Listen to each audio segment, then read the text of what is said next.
नमस्कार। मैं Mahavastu certified trainer doctor Shalini Dikshit. आज हम बात करेंगे लाइफ के बारे में, अपने जीवन के बारे में। कितनी तेजी से निकलता सा चला जा रहा है, भागता जा रहा है एक्चुअली। कभी कभी इस भागते हुए जीवन में करीबी 3 साल, 3 महीने या 6 साल, इतने इतने लंबे टाइम बाद जब कभी हम अपने दोस्तों से या किसी नाते रिश्तेदार से मिलते हैं तो यही तो निकलता है ना कि अरे कितने बड़े बच्चे हो गए आपके, अरे हाँ मेरे भी तो बहुत बड़े हो गए हैं। तो बस ऐसे भागता सा जा रहा है जीवन।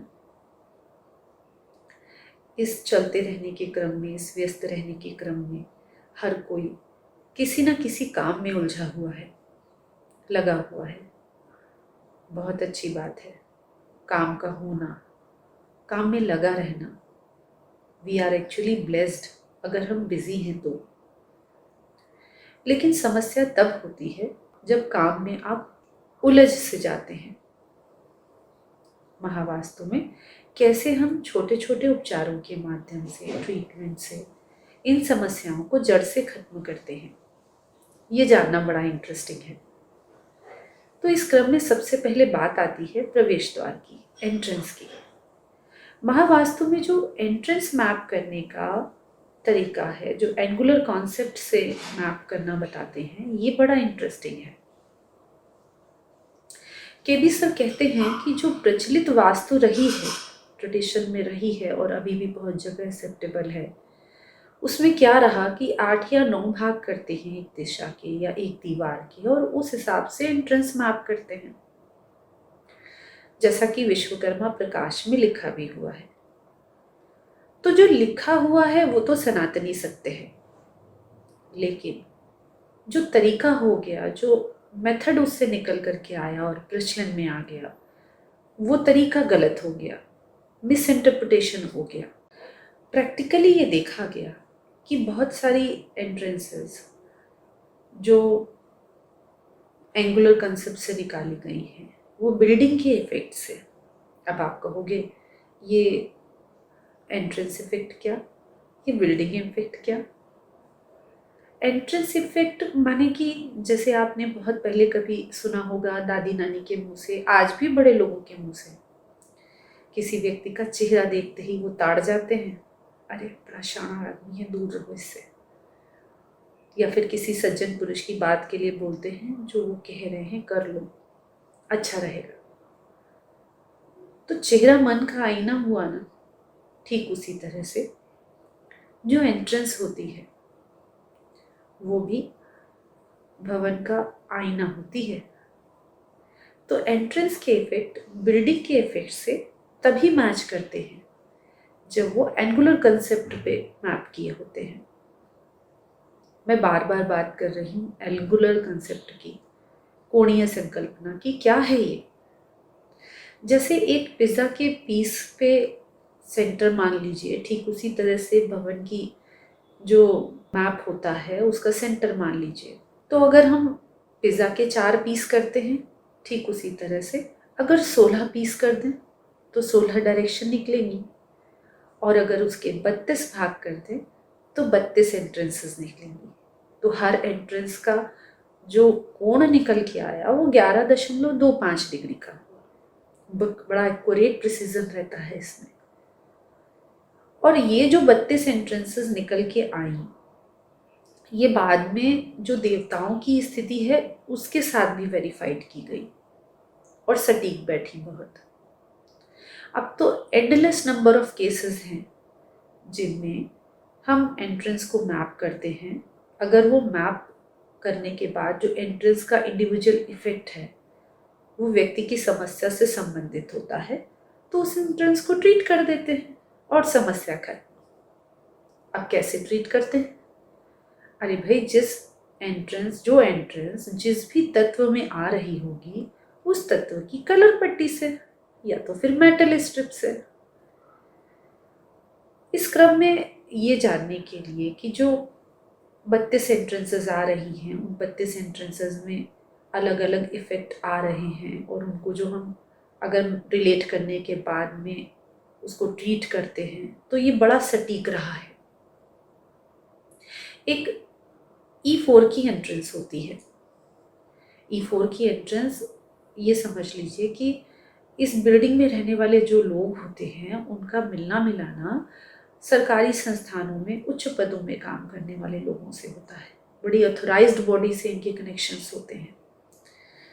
तो बड़े बड़े बिजनेस हाउसेस कह लीजिए या जो सोशल एक्टिविटीज़ में पार्टिसिपेट करते हैं, उन लोगों के लिए ये डायरेक्शन बड़ी अच्छी रहती है। ऐसा ही तो होता है जब आप जिस भी काम में होते हैं, आपको कुछ सरकारी संस्थानों में लोग कांटेक्ट में आए, उनसे आपके संबंध बने, तो आपको रास्ते निकलने लगते हैं आगे बढ़ने के। E3 की एंट्रेंस हो, बड़ी महत्वपूर्ण एंट्रेंस है, बड़ी ऑस्पिशियस एंट्रेंस है एक्चुअली। पैसा, किसी भी काम में सफलता और क्या नहीं, बहुत बहुत बढ़िया एंट्रेंस E3 की मानी जाती है। वहाँ ऐसी एंट्रेंसेस भी हैं जैसे कि E6 की। अब E6 की जो एंट्रेंस होती है उसमें रहने वाले व्यक्ति की मानसिकता ये हो जाती है कि भाई जो भी बोला उसमें वो टिक नहीं पाता है। बड़े मज़ेदार एक लाइन मुझे याद आती है इस एंट्रेंस के लिए, जो वादा किया वो निभाते नहीं हैं। मैं तो बड़े आराम से हंस के बोल रही हूँ कि जो वादा किया निभाते नहीं हैं। लेकिन ये दिक्कत इतनी ज़्यादा बढ़ जाती है कैसे? जो इंसान, जो व्यक्ति अपनी बात में टिकेगा नहीं, उसका समाज से व्यापार में, अपने लोगों के बीच में साख गिरने लगती है, और साख का गिरना व्यक्ति का गिरना। तो ऐसे सटीक इफेक्ट हैं इन एंट्रेंसेस के। एक E1 की एंट्रेंस के बारे में भी मुझे याद आ रहा है जब मैं आपसे बात कर रही हूँ। मेरी एक फ्रेंड है, तो अक्सर ये होता था कभी 3 महीने 4 महीने में कभी बात हो जाया करती थी। तो मैंने पहले इतना बहुत 1-2 बार तो ध्यान नहीं दिया, फिर मैंने नोटिस किया कि 1 बार हुआ, 2 बार हुआ, कुछ छोटे छोटे भी तो फायर एक्सीडेंट्स उनके यहाँ हो जाते थे। एक बार ऐसा हुआ कि वो एक्सीडेंट कुछ ज़्यादा बड़ा हो गया। ईश्वर की कृपा से कोई जान माल के नुकसान तो नहीं हुआ, बट हाँ अच्छी खासी नुकसान, सामान जल गया, काफ़ी बच गए वो लोग, बड़ा नुकसान हुआ। फिर उसने मुझसे संपर्क किया और मेरे को बात बताई। मैंने पूरी वर्किंग के बाद में क्या देखा कि एक फ्लैट में वो रहती थी, तो एक बिल्डिंग होती है ना, उस बिल्डिंग की कंपाउंड एंट्रेंस हुई, अलग अलग ब्लॉक्स भी होते हैं, मतलब एक ही प्रेमाइसिस में 4 ब्लॉक्स भी हुए। तो जो उसकी बिल्डिंग थी, उसकी बिल्डिंग की जो कंपाउंड एंट्रेंस थी, कॉमन एंट्रेंस थी, वो E1 आ रही थी।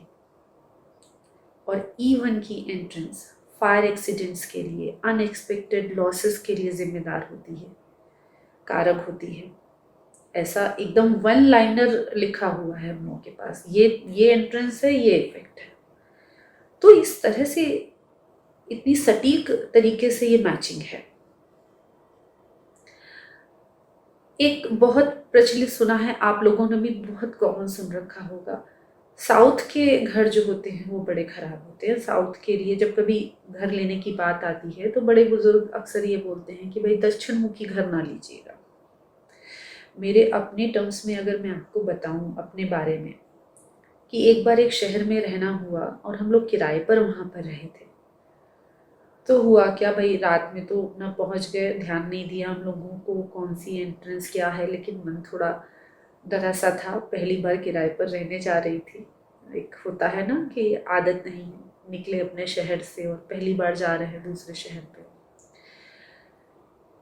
कुछ दिन बाद मुझे ये रियलाइज़ हुआ कि जिस घर में मैं रहती थी वो दक्षिण मुखी घर था। थोड़ा सा मन में खटका लगा, लेकिन एक इसमें भी बड़ा इंटरेस्टिंग चीज़ मैंने नोट की, इंटरेस्टिंग बात थी ये, कि एक ये क्लोज्ड प्रीमाइसेस थे और उनमें 3 तरफ घर बने हुए थे, सेंटर में एक पार्क था, और जिस तरफ हम रह रहे थे उस तरफ 8-10 घर बने हुए थे, ऐसे ही दाएं बाएं भी कुछ घर बने हुए थे। तो वो 8-10 घर, जब कभी मैं अपनी बालकनी में खड़ी होती थी तो ये सोचती थी क्या इन सब घरों में कोई ना कोई प्रॉब्लम है, मतलब ये सब बड़े परेशान हैं, दुखी हैं, जो कि मैं ऐसा नहीं पाती थी। जो मेरी लैंडलॉर्ड थे बड़ा सब कुछ उनके यहाँ बढ़िया, सब 2 बच्चे बहुत अच्छे से सेटल्ड, वो खुद भी। तो ऐसा मेरे मन में चलता रहता था। हाँ, कई बार जो लैंडलॉर्ड थी वो अक्सर ये बोला करती थी कि भाई हमारे घर में जो किराए पे रहने आता है वो अपने ही घर में जाता है। मतलब उनके लिए ये कहना रहता था कि उनका घर बड़ा बड़ा फलित है, शुभ है उनका घर। आज मैं समझ पाती हूँ, रिलेट कर पाती हूँ कि ऐसा क्यों। क्योंकि जो S2 की एंट्रेंस है वो खास तौर पर MNC में काम करने वाले लोगों के लिए बड़ी अच्छी रहती है। S3 की तो बहुत प्रॉस्पेरस एंट्रेंस है। S4 की एंट्रेंस, साउथ से जो चौथे नंबर की एंट्रेंस निकल करके आती है, वहाँ पर जो इंडस्ट्रीज होती हैं वो बहुत ग्रो करती हैं। तो इस तरह से जो एंट्रेंसेस हैं वो अपने इफ़ेक्ट्स के लिए रिस्पॉन्सिबल होती हैं। हाँ, कुछ एंट्रेंसेस ऐसी भी हैं जो आपको जीवन की विशेष परिस्थितियों में अटक के लिए रिस्पॉन्सिबल है। पर अच्छी बात तो ये है कि महावास्तु में हमारे पास जादू की छड़ी है। बिना तोड़े कैसे हम उस एंट्रेंस को ट्रीट कर लें, है ना ये अच्छा। पंच तत्वों के आधार पर कलर पट्टी और मेटल स्ट्रिप जो चूज की जाती है, और ये बड़े इफेक्टिव हैं। अब हम लोग चाहे फ्लैट में रहें चाहे घर पर रहें, एंट्रेंस तो तोड़ नहीं सकते। इसलिए मैंने खुद ने अपना घर, एक बहुत बड़ा घर, अच्छा घर, हर एक की एक विशेष इच्छा रहती है जब कभी घर के बारे में बात होती है कि वो ऐसी जगह पर घर ले, उसका स्पेस अच्छा हो, एरिया अच्छा हो। तो मैंने खुद ने अपना घर एक साउथ फेसिंग घर में, मकान में किराए पर रहते हुए लिया। और सच बताऊं, जितना नहीं सोचा था उससे भी बड़ा घर लिया, बहुत अच्छी जगह पे लिया। तो इस तरह से अब बहुत क्लियर है मेरे लिए, मुझे बड़ा अच्छे से समझ में आता है कि ये चीज़ें कैसे रिलेट करती हैं। हाँ, ये भी नोटिस किया है कि एंट्रेंस के सिम्टम तो मैच कर रहे हैं कि हाँ भाई, ये घर जो है इसमें रहने वाले लोग हैं, पैसे की कोई कमी नहीं है, सब बहुत बढ़िया जा रहा है।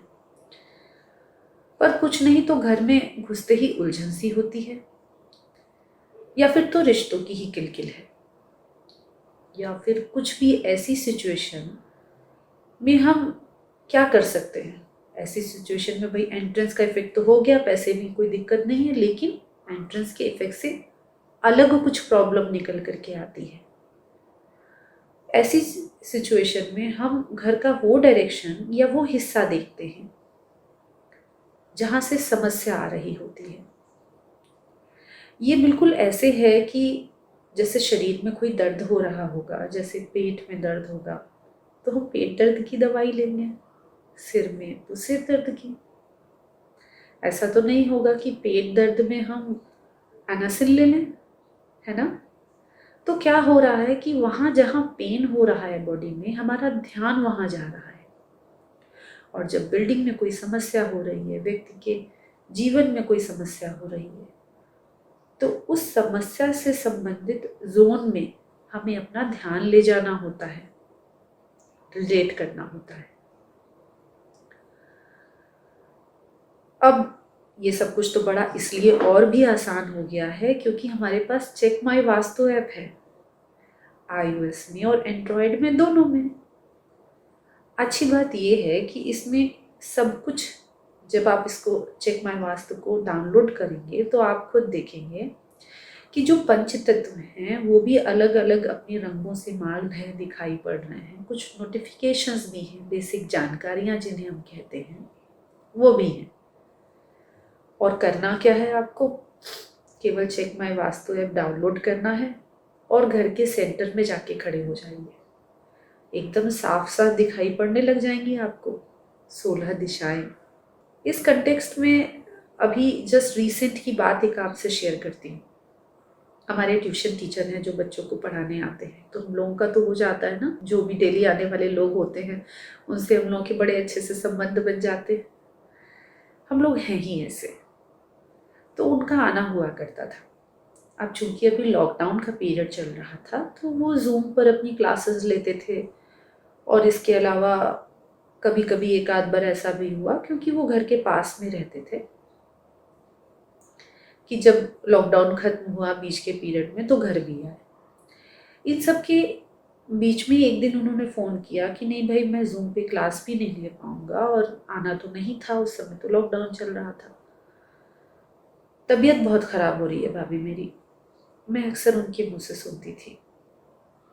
फिर मैंने उनसे कहा कि आप ऐसा कीजिए सर कि ये चेक माई वास्तु ऐप है, मैंने फ़ोन पर उनसे बात की, उनको डाउनलोड करने को उसे कहा, कुछ बेसिक जानकारियाँ दी, जैसे यही कि हमारी 16 जो डायरेक्शंस हैं वो, और कैसे हम इसको देखते हैं, एक्टिविटी, यूटिलिटी और ऑब्जेक्ट्स के माध्यम से। ये सब समझाने के बाद में मैंने उनसे कहा आप आराम से थोड़ा समय ले लीजिए, और उसके बाद आप जब घर के सेंटर पे जाके खड़े हो जाइएगा तब आप मुझे फ़ोन कीजिएगा। तो उनके साथ सिचुएशन ये थी कि उनका स्टमक का ऑपरेशन हो चुका था, और धीमे धीमे उनको अब नींद भी नहीं आ रही थी। अब जब बंदा रात रात भर सोएगा नहीं तो हेल्थ तो डिटेरियोरेट होगी होगी, फिर उस जगह मेडिसिन क्या काम करेंगी। वो मेल अर्निंग मेंबर अपने घर में अकेले रहे हैं। अब उनके घर में जब उनको लगा कि मेरी बात को उन्होंने देखा कि हाँ ये बहुत भाभी जो है देखती हैं, बहुत सारे केसेस करती रहती हैं, तो उन्होंने अपना दूसरे दिन खड़े हुए वो अपने घर के सेंटर पे जाके फ़ोन किया मुझे। देखा क्या हमने कि जो उनका बेड था वो आ रहा था ईस्ट ऑफ साउथ ईस्ट में, जिसे हम एंजाइटी और चर्निंग का जोन कहते हैं। और जो उनका मंदिर था वो आ रहा था साउथ ऑफ साउथ वेस्ट में। परम सत्ता की स्थापना उस जोन में, जो डिस्पोजल का जोन है। आप रिलेट कर पा रहे हो ना, एक्टिविटी कहाँ की है, नॉर्थ ईस्ट की, और पूजा कहाँ हो रही है, मंदिर कहाँ पर है, साउथ साउथ वेस्ट में। ऑब्जेक्ट क्या है, टेम्पल ना। तो उनकी वेलबींग जो है वो डिस्पोज ऑफ हो रही थी, उनकी प्रेयर्स डिस्पोज ऑफ हो रही थी। एक्चुअली जो इस जोन का एनर्जी फील्ड है वो आपके लिए जो कुछ भी अनुपयोगी होता है, यूजलेस होता है, बेकार होता है, उसको वो हटाता है। साउथ साउथ वेस्ट में मंदिर पाया गया, साउथ साउथ वेस्ट में यानी डिस्पोजल के जोन में परम सत्ता की स्थापना। रिलेट कर पा रहे हो ना अब आप लोग, जैसे नॉर्थ ईस्ट की एक्टिविटी कहाँ पर हो रही है, साउथ साउथ वेस्ट में। तो उनकी वेलबींग डिस्पोज ऑफ हो रही है, कि क्लैरिटी डिस्पोज ऑफ हो रही है, उनकी प्रेयर्स डिस्पोज ऑफ हो रही हैं। एक्चुअली यहाँ पर इस जोन की जो एनर्जी फील्ड होती है वो जो कुछ भी आपके लिए यूजलेस होता है, अनुपयोगी होता है, बेकार होता है, उन सब चीज़ों को आपकी ज़िंदगी से हटा देती है। महावास्तु इस जोन में सेप्टिक टैंक या तो फिर जो कमोड होता है अगर वो आ जाए, इस तरह से रिकमेंड करता है।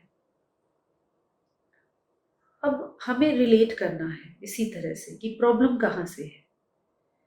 कई बार मैंने देखा है कि चूंकि साउथ साउथ वेस्ट डिस्पोजल का जोन है तो लोग इसको इग्नोर कर देते हैं, जबकि सभी डायरेक्शंस का बैलेंस रहना, संतुलन में रहना ये जरूरी है।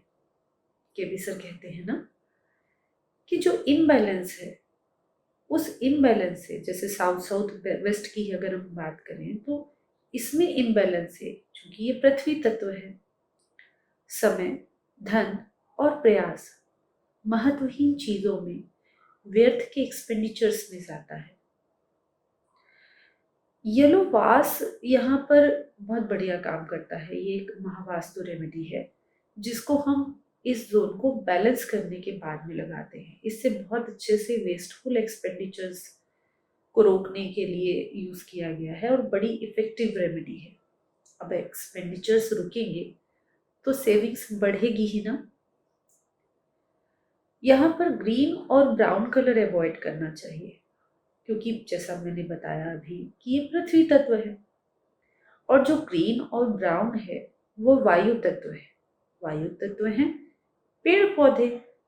तो क्या होगा, इस एक दिशा डिस्पोजल की और वहां एक्टिविटी हो रही थी, कहाँ की? तो ये दो सवाल का जवाब आप बताएंगे। जब देखा तो उनका बेड जो था वो पूरा का पूरा बेड उनका वो ईस्ट और साउथ ईस्ट में आ रहा था, चर्निंग की दिशा में। तो जो उनकी हेल्थ थी वो चर्न हो रही थी। तो मंदिर तो उन्होंने उसी दिन शिफ्ट करवा दिया, और बेड को शिफ्ट करने के लिए भी बोला। तो बेड की शिफ्टिंग में उनको दिक्कत आ रही थी, क्योंकि वो एक छोटा सा कमरा था। बेड शिफ्ट करने पर कमरे का दरवाजा बंद हो रहा था। तो वो बोले कि कारपेंटर को बुलाना होगा, थोड़ा घर में भी नानुकुर हो रही थी। हुआ क्या कि जिस दिन उन्होंने मंदिर हटाया वहां से, उसके दूसरे ही दिन उनका फोन आया और बोले कि आज बहुत अच्छे से नींद आई है। और जब उनको ये एक्सपीरियंस 2-3 दिन बराबर कंटिन्यूअस हुए, तो उनको समझ में आ गया कि बेड तो हटाना बहुत ज़रूरी है। और फिर उन्होंने बेड भी हटाया, शिफ्ट किया उन्होंने बेड अपना दूसरी वॉल की तरफ, और उनको अपनी तबीयत में बहुत आराम मिला। तो बड़ा आसान है ना, समस्या क्या है ये विचार करके दिशा चक्र से वास्तु दोष को पहचानना और फिर उनको ट्रीट भी करना धीमे धीमे आप करने लगोगे। तो डाउनलोड करें चेक माय वास्तु ऐप। नमस्कार।